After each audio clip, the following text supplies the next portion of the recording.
तुम्ही अशोक चव्हाणवर आदर्श घोटाळा तुम्हीच काढला, आदर्श घोटाळा काढला. दुसऱ्या दिवशी ईडीची कारवाई केली, अशोक चव्हाणना पक्षात घेतलं आणि खासदार सुद्धा केलं.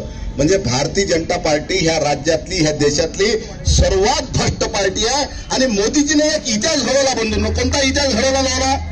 मग ज्या ज्या पक्षात जे जे भ्रष्टाचारी असतील ते त्या पक्षात राहिले नाही पाहिजे, ते भाजपमध्ये आले पाहिजे.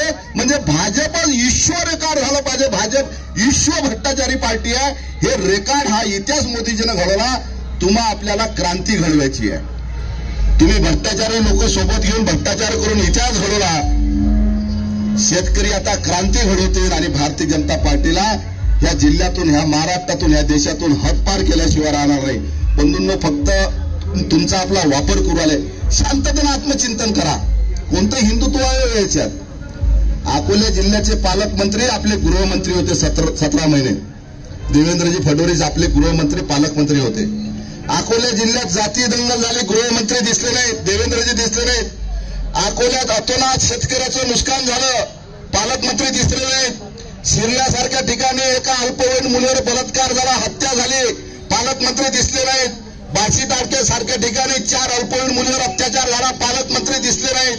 अकोल्यात 15 वर्ष तरुण मुलाची हत्या झाली, ड शब्द भारतीय जनता पार्टीनं काढला नाही.